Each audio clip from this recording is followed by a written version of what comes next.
Hello, welcome to Rock Painting Workshops.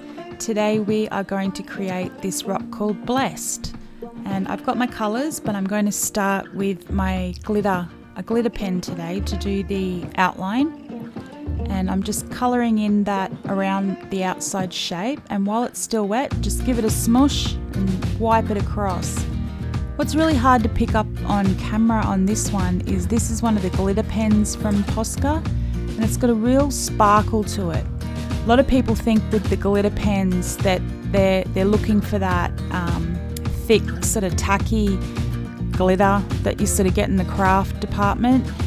And the glitter pens are more of a shimmer, okay? They've got a real little glittery shimmer in it and they're really pretty. So they're not over the top glitter. So don't be disappointed in them. And when they're shaken up properly, that shimmer just comes out really pretty, but it is hard to pick up unless you sort of turn it around in the light. Oops, have rock wheel trouble. Okay, so you get a little bit on your finger, you can just dip that in water and wipe it off. I'm not sure if you can see a little bit of shimmer there, but we'll keep going. Okay, so all we're going to do is just lay down the base colour, and you know the drill by now, one thin layer, that's all you need.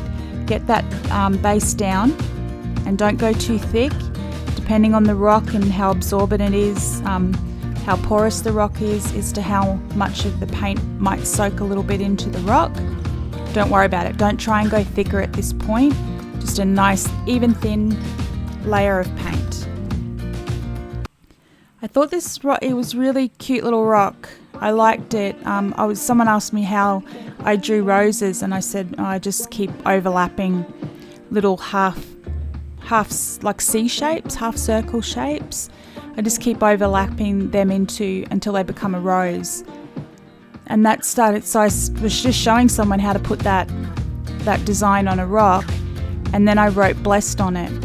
And this is going to be, I'm probably going to do about 4 or 5 of these little rocks because they're quite fast to do, easy to create, but such a really great message. It's like, you know, you pop them around in the neighbourhood and who knows who needs to hear that today, right?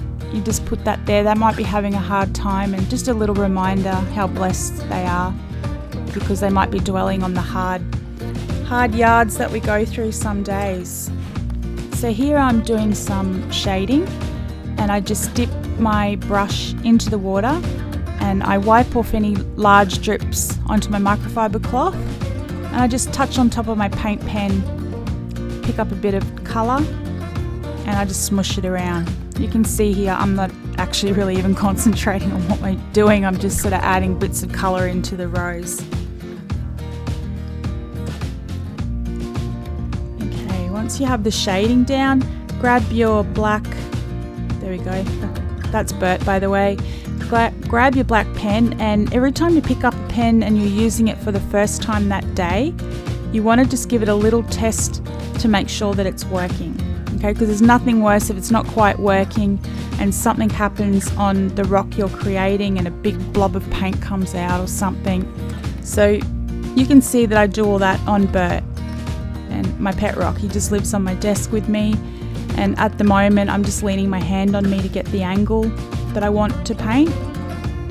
But you can see by all the markings on Bert that I'm testing all my colours out on him when I start my day.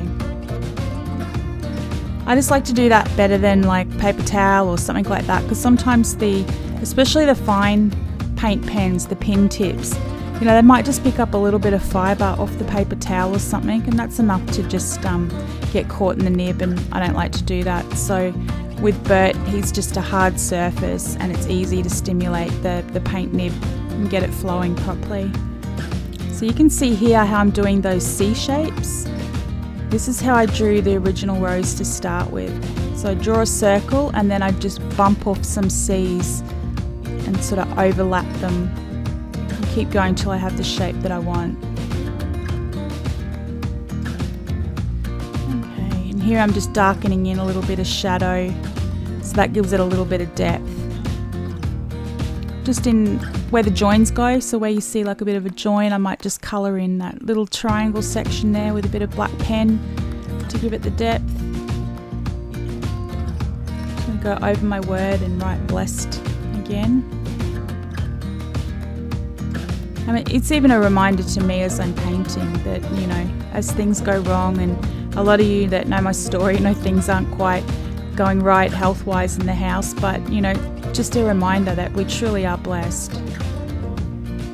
Got to see the happy things in life to get through the sad things. So just grabbing my white pen here, adding in some highlights. This is where the sun might throw a little bit of light onto the subject. And this is it. It's done. So you truly are blessed, and we would totally love to see your blessed rocks over in the group at Reef Rocks Free Workshops. Come and share your blessings there with us.